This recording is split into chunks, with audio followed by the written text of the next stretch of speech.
Aujourd'hui, nous allons parler d'un jeu vidéo et le racisme, plus précisément la négrophobie qu'il y a autour de la sortie de ce jeu. Du coup, on va commencer par Yasuke, qui est noir de par définition, et qui ne plaît pas du tout aux personnes, puisque Ce jeu n'est nul autre que le nouveau Assassin's Creed Shadow.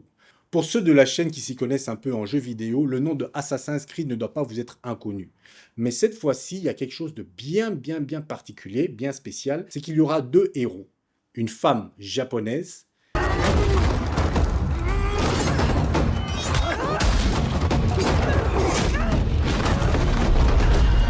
et un samouraï africain. Tu es comme une grenouille dans un puits qui n'a jamais vu la mer.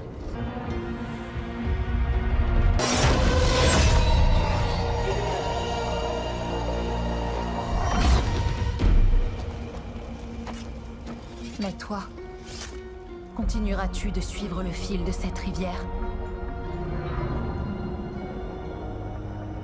Ou choisiras-tu un autre chemin, celui que l'on ne voit pas?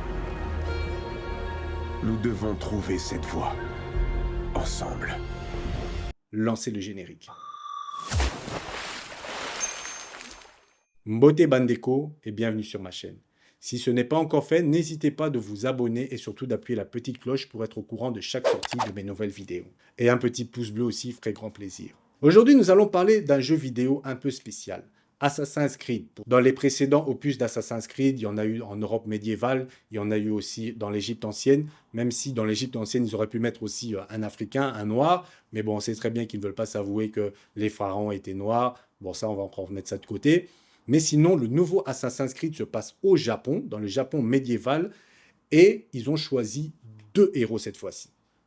Il y a la japonaise et il y a un Africain, le premier samouraï noir africain, Yasuke. Alors pourquoi je vous parle de racisme? Je suis allé voir les commentaires de la sortie de cet opus. Je ne vous dis pas le nombre de commentaires racistes. t'as des personnes, montrer un noir partant dans un autre pays et dominant à lui seul tous ses compatriotes est vraiment bizarre. Cela ressemble presque à une sorte de fantasme de vengeance contre les Japonais. Et ref, est-ce que vous connaissez votre histoire? Est-ce que vous connaissez votre histoire? Parce qu'il y a deux choses qui posent problème à ce niveau-là. D'un côté, il y a les connards qui te disent « on est au Japon et on incarne un noir ». Ok, alors les refs, faut vous rappeler quelque chose, hein, je vais vous trouver un exemple parfait que j'ai vu sur Twitter, le mec a fait un montage vidéo, mais qui est vraiment représentatif de la chose, à savoir, voilà l'image d'annonce de Assassin's Creed Shadows. Et donc on a marqué Assassin's Creed Shadows avec deux personnages, Yasuke, le protagoniste noir en effet, et Naoe, la protagoniste japonaise. Donc les refs, ceux qui se plaignent de « oui, mais on a un jeu au Japon, on incarne un noir Il y a deux persos les refs déjà. Donc quand bien même ça ne vous plaît pas, il y a deux persos, donc de là à dire que la fantaisie remplace la réalité, on incarne un japonais quand même. On reproche à la production de vouloir faire de la cancel culture. Donc oui, la cancel culture, ou la woke culture, qui veut dire qu'on veut tout changer, tout ce qui est caucasien, tout ce qui est blanc, on veut mettre des noirs à la place, ou des femmes, pour que ça fasse joli, pour que ça fasse beau.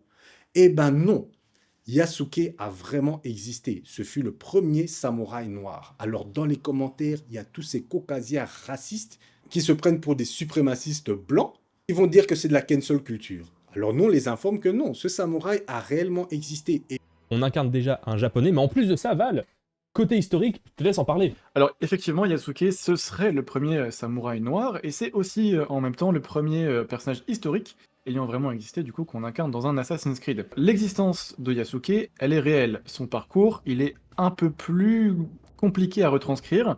En fait, Yasuke, il y a des vrais éléments factuels, hein, pour le coup, qui ont été retrouvés dans les écrits et dans les textes, mais en réalité, il reste très peu de ces écrits. Du coup, certains de ces éléments font partie de la légende et du mythe du personnage. Factuellement, Yasuke n'aurait été que porteur d'armes pour Oda Nobunaga, donc du coup son maître, hein, le seigneur de guerre, un des personnages historiques pour le coup d'Assassin's Creed Shadows, ce qui fait que on n'est pas vraiment la preuve réelle qu'il était samouraï. Cependant, dans ses écrits, Oda Nobunaga dit clairement qu'il avait la force de 10 hommes et qu'il était très fort, le mec faisait 2 mètres, etc. Donc c'était vraiment un délire. Donc qu'il soit juste porteur d'armes, à mon sens, ça m'étonnerait. Et encore, on s'en fout. Je veux dire, c'est même déjà ça, en plus de ça. pour la beauté du truc. Je veux dire, t'incarnes un petit peu un personnage un peu légendaire, un peu mythique.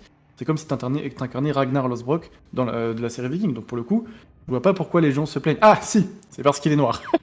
Excusez-moi, les historiens et les fragiles de Twitter, d'autant que le deuxième personnage, comme tu l'as dit Max, c'est Naoe, et c'est une femme. Alors là, du coup, c'en est trop pour les fragiles, quoi. C'est ça, c'est trop de wokisme parce que t'incarnes à la fois un noir et une femme. Donc Ouais, c'est ça, c'est trop, compliqué à c'est supporter. trop, Je peux c'est comprendre que ce c'est soit trop, compliqué à c'est supporter. trop.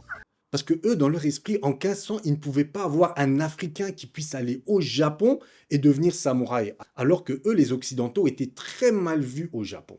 Si vous voulez voir un peu le rapport entre les Japonais et les Occidentaux, je vous conseille d'aller voir sur Disney+, il y a une très belle série qui s'appelle Shogun. Vous pouvez aussi le trouver peut-être dans vos plateformes. Je sais qu'il y a des personnes qui savent trouver les films dans certains sites un peu spéciaux où vous avez les box pour voir plein de films, mais sinon il est disponible sur Disney+. Et donc, pour ces suprémacistes blancs, c'est inconcevable qu'il y avait un samouraï africain. Maintenant, l'histoire de ce samouraï Yasuke, c'est un prêtre blanc qui était venu au Japon et qui avait amené un esclave et qui lui a donné à un seigneur. Mais le seigneur a remarqué que c'était un très grand combattant et il a décidé d'en faire un samouraï, ce que même pour les Occidentaux était pratiquement impossible à cette époque au Japon. Surtout que, comme tu le dis, dans les écrits de Oda Nobunaga, on parle de Yasuke comme d'un mec qui avait la puissance de 8-10 hommes. Ouais.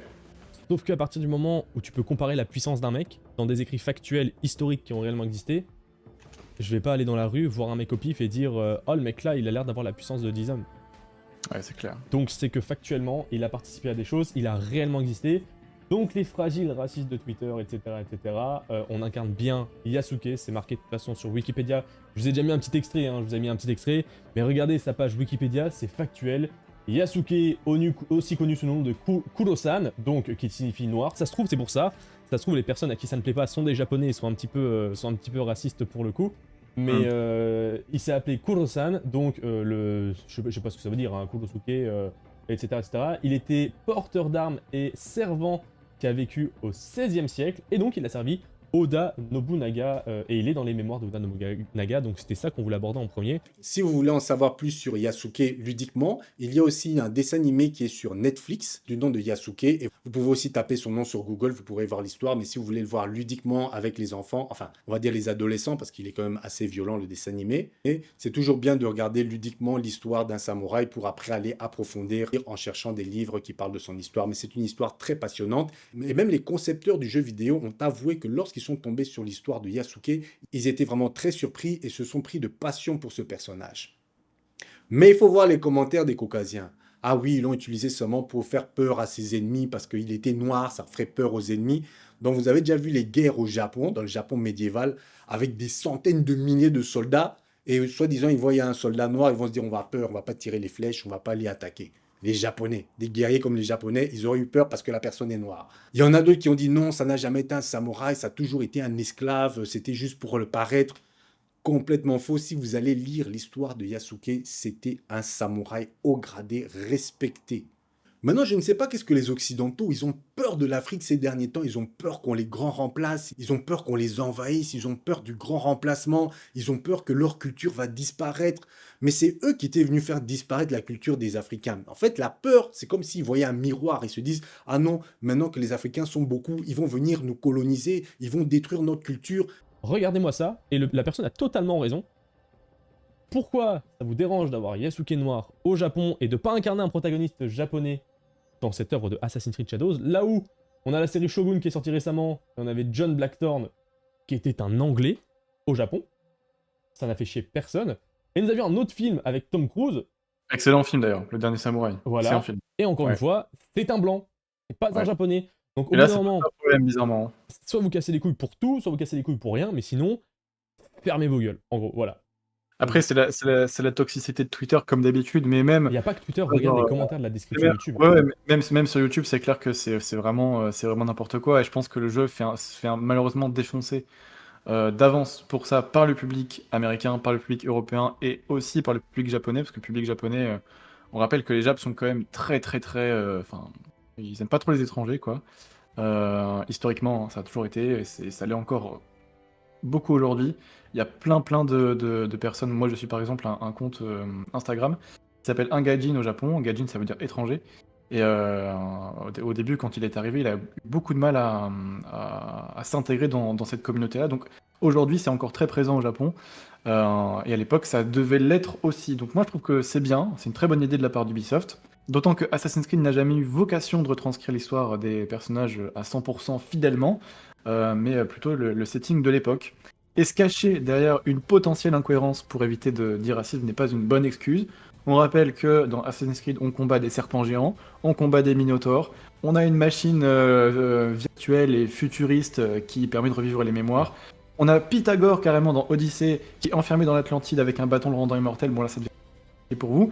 Mais je vois pas en quoi incarner un personnage noir poserait problème compte tenu de tous ces éléments, sachant que, et c'est dit au début de chaque jeu, ce jeu est inspiré d'événements et de personnages historiques réels. Cette œuvre de fiction a été conçue, développée et produite par une équipe multiculturelle de confessions et croyances diverses. Je vais pas bégayer pour le dire. Tu l'as lu Donc ou tu pour l'as dit moi, de tête? je l'ai lu, je l'ai lu. Mais pour moi, c'est vraiment une très bonne idée d'Ubisoft. Ça permet voilà, de faire de l'inclusion sans pour autant forcer le truc, parce que c'est pour le coup quelque chose qui a réellement existé. Donc je vois pas pourquoi ça pose problème.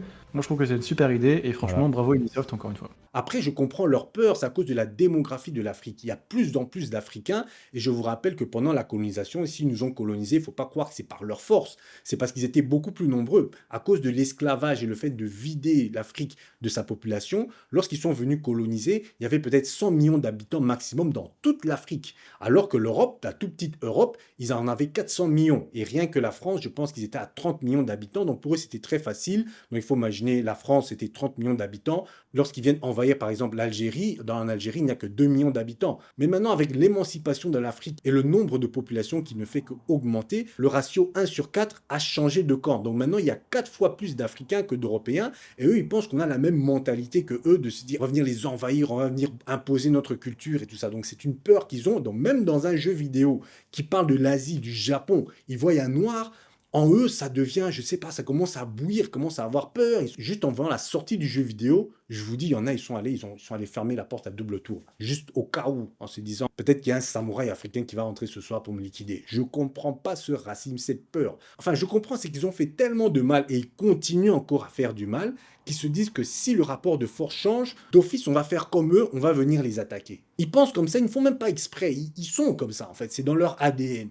Maintenant, restez calme. Nous, on veut juste arranger l'Afrique et après, on vous laisse dans vos délires. L'Africain veut être heureux, vivre en paix. Maintenant, vous, votre business, c'est les armes, c'est faire la guerre. C'est un business très connu. On voit ça avec ce qui se passe dans le monde. Mais franchement, laissez-nous tranquilles. Le jeu Assassin's Creed, moi, je pense que je vais y jouer parce que je vais encore apprendre plus sur ce personnage, mais d'une façon ludique. C'est vrai que c'est bien de lire des livres, c'est beaucoup plus approfondi, mais c'est toujours cool de pouvoir jouer à un jeu vidéo, de regarder un film et en même temps apprendre. Franchement, même pour mes enfants, je préfère quand ils jouent à un jeu vidéo qu'ils apprennent quelque chose, ne fût-ce qu'apprendre quelque chose. On met des temps pour jouer, on met des temps pour étudier, on met des temps pour chaque chose dans la vie, mais le temps qui passe pour les jeux vidéo, je préfère que ce soit un jeu vidéo quand même ludique, mais qui enseigne quelque chose. Si vous voulez faire un petit cadeau à votre adolescent, parce que le jeu est quand même assez violent, vous ne pouvez pas le faire à des tout petits, à votre adolescent, au lieu d'aller acheter un jeu vidéo stupide, un petit Assassin's Creed qu'il apprenne l'histoire de Yasuke, ce sera superbe. Et puis vous pouvez coupler ça avec le dessin animé sur Netflix. Et après, pourquoi pas, l'offrir un livre sur l'histoire de Yasuke. Donc vous voyez l'étape, parce que les jeunes, des fois, lorsque vous venez directement avec un livre, ils sont là en train de râler. Commence avec un jeu vidéo, ils regardent un peu la série sur Netflix. Dès qu'il a un peu pris dans l'histoire, et là, hop, on lui passe le livre. Et qui sait, maintenant, peut-être pour un exposé à l'école, il va se dire, je vais faire un exposé sur Yasuke. C'est des histoires qui valorisent le continent, même si c'est une histoire triste, car il est parti en tant qu'esclave. Il a pu s'émanciper, briser ses chaînes. Et c'est important aussi de voir le rapport entre l'Afrique et l'Asie. On voit beaucoup le rapport entre l'Afrique et l'Occident, mais il est très important, surtout maintenant qu'on travaille beaucoup avec les Chinois. Il faudra un peu voir dans le passé comment était le rapport entre la Chine et l'Afrique. Parce que les Chinois ne sont pas arrivés que maintenant. Avant la colonisation, il y avait déjà eu un rapport entre l'Asie, on voit ça plus dans l'Afrique de l'Est. Il y a une grande influence asiatique de l'Inde, de la Chine, mais les Occidentaux sont venus briser ça avec la colonisation. Après, il ne faut pas tomber dans la paranoïa, ce ne sont pas tous les Occidentaux qui pensent comme ça, mais une grande majorité, surtout on voit dans les votes dernièrement en Europe, la montée de l'extrême droite. Vous avez vu le défilé de l'extrême droite à Paris. J'étais scandalisé. Alors qu'ils interdisent les manifestations pour, par exemple, la Palestine, pour la paix, ils autorisent des manifestations de l'extrême droite, des gars qui viennent cagouler alors que c'est interdit de manifester cagoulé. Pendant les manifestations des Gilets jaunes, il y a des Gilets jaunes qui ont été condamnés parce qu'ils étaient masqués. Alors eux, ils viennent tous cagouler, ils manifestent, et tout le monde trouve ça normal. Et il y en a plein qui sont cagoulés. Mais pourquoi ils sont cagoulés? À mon avis, c'est parce que c'est des policiers. La plupart des policiers sont d'extrême droite. Vous connaissez le scandale du groupe WhatsApp des policiers, où il y avait des messages racistes, des messages même antisémites de policiers qui avaient créé un groupe WhatsApp. Mais le gouvernement français n'a rien fait. Ils ont dit non, ce sera trop compliqué de les trouver. Donc pour trouver les terroristes, quand ils ont des groupes WhatsApp, tout ça, c'est facile. Quand il faut trouver tel, c'est facile. Mais comme c'est des policiers, tout d'un coup, c'était devenu difficile de les identifier. Alors qu'il y avait leur numéro des téléphones, certains même avaient leur visage qui s'envoyaient des photos. Donc vous voyez, l'Europe, ils sont en train de péter un câble. Mais le problème, c'est que nous avons encore toujours des présidents africains qui viennent en Europe pour demander l'aumône, pour demander de l'aide, pour toujours supplier. Et puis vous avez d'autres présidents qui font les nègres de maison. Donc lorsqu'on chasse les Occidentaux d'un côté, eux, ils viennent, ils les ramènent de l'autre. Donc c'est un peu compliqué. Il faut vraiment qu'on soit unis en tant qu'Africains. Il faut arrêter de voir ce truc-là en se disant « Oui, non, moi, c'est seulement les intérêts de mon pays et les autres, je m'en fous. » Non, parce que quand tu fais ça, tu protèges uniquement les intérêts de ton pays. Eux, ils utilisent le voisin pour pouvoir te déstabiliser.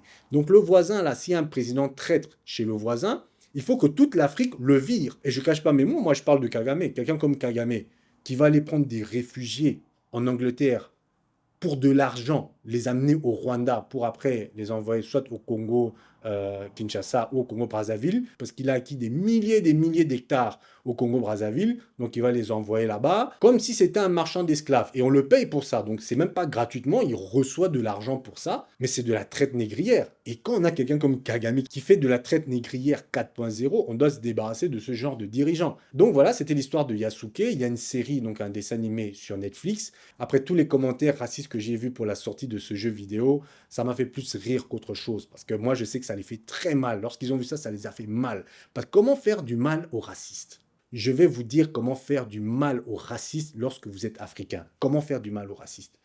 Réussissez votre vie. C'est ça qui les fait mal. Et j'en ai fait l'expérience il n'y a pas longtemps. Je vous dis, chez moi, près de chez moi, il y a un raciste là qui n'arrêtait pas de jeter les poubelles devant mon garage. Sûrement, il voyait le gros SUV, là, il disait « Ah, mais cet Africain, il sort avec son SUV, avec les enfants, ils ont tous des vélos, ils ont ceci, ils ont cela. » Le racisme s'est dit « Non, moi, je suis dans mon pays. » J'ai installé la caméra. Le mec, il venait comme un voleur, mec ou femme, je ne sais pas, parce qu'il était en peignoir.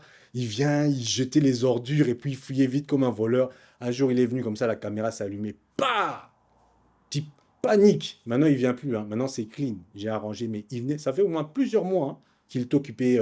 Presque chaque week-end, il venait, il jetait des ordures, il jetait de la nourriture, mais de la nourriture encore emballée. Hein. Je dis, mais c'est quoi cette histoire? Après, j'ai réfléchi, je me dis, ah, sûrement, il voit le gros 4x4 sortir, il voit les vélos, il voit une famille heureuse africaine. Et c'est pas la première fois. Hein. Il y a 15-20 ans passés, il y avait déjà eu ça aussi dans un immeuble. On vivait autre part. Et là, j'étais encore jeune, j'étais encore un enfant.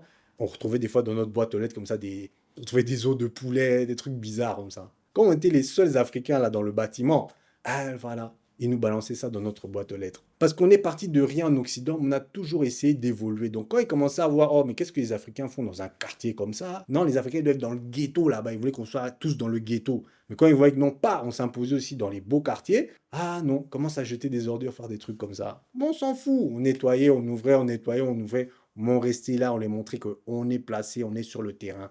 Et c'est là que j'ai compris que notre réussite, ça les prend la tête. Et en parlant de réussite, vous voyez ce jeu Assassin's Creed, un jeu vidéo, c'est une production occidentale, mais nos informaticiens, il faut qu'on commence à faire nos propres jeux vidéo. Je vous dis que maintenant, il y a des programmes spécialisés qui peuvent aider à faire des jeux vidéo. Je vous ai souvent parlé de Unreal Engine. Donc si vous avez un enfant qui est intéressé par l'informatique, qui est intéressé par ce monde, parlez-lui de ce programme, essayez de le soutenir. Au lieu d'être un consommateur, vous pouvez être aussi un créateur. C'est un peu comme moi sur YouTube. Pendant longtemps, j'ai été consommateur, mais là, maintenant, je suis créateur et je suis payé aussi pour ça. Après, au lieu d'utiliser des réseaux sociaux pour raconter des bêtises ou bien pour juste faire du n'importe quoi, j'ai décidé d'informer la communauté sur tout ce qui se passe dans l'actualité, dans le monde, pour pouvoir après le transformer et le mettre ça en film, en jeu vidéo ou même écrire une histoire et pouvoir transmettre à nos enfants la vérité. D'ailleurs, mon projet de film est toujours d'actualité. Il y a la collecte de fonds GoFundMe que j'ai créée pour faire la collecte de matériel pour pouvoir faire des films de qualité. Pour mes films à moi, mais pas seulement, parce que je ne vais pas filmer tout le temps. Lorsque j'ai fini mes tournages, ce matériel peut être utilisé pour un autre réalisateur africain et ainsi de suite pouvoir continuer à créer nos propres histoires. C'est important, on doit apprendre à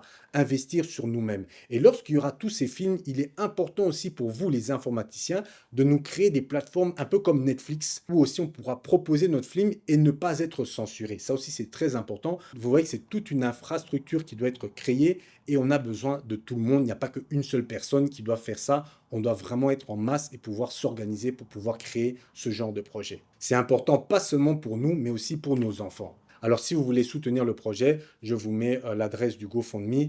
Pour ceux qui sont au Congo, il y a aussi un numéro de téléphone M-Pesa. Vous pouvez faire aussi une donation via ce numéro M-Pesa. Je vous remercie d'avoir suivi cette vidéo. Je ne poste pas aussi souvent qu'avant parce que je suis occupé aussi à écrire des scripts. Ça me prend énormément du temps.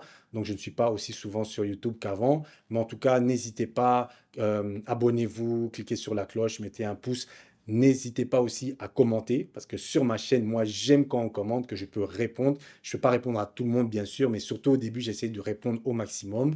J'ai beaucoup de mails que je dois encore répondre, que vous m'avez envoyés pour certains projets. Ne vous inquiétez pas. Un par un, je vais vous répondre, même si ça prend du temps. Je vais faire l'effort. En tout cas, cette semaine, je vais faire l'effort de répondre à un maximum de mails et de messages sur Instagram et sur TikTok, parce qu'il y a beaucoup de gens qui m'envoient des projets très intéressants. D'ailleurs, il y a même des artistes musiciens qui se sont proposés à me faire des musiques de films. Et ça, je trouve super, parce que souvent, les gens sont concentrés juste sur la musique, de faire des chansons, mais il y a aussi la musique, pouvoir faire des musiques de films. Donc, on a besoin de tous nos soldats pour pouvoir réaliser ce genre de trucs. J'ai été aussi contacté par un informaticien pour faire une plateforme.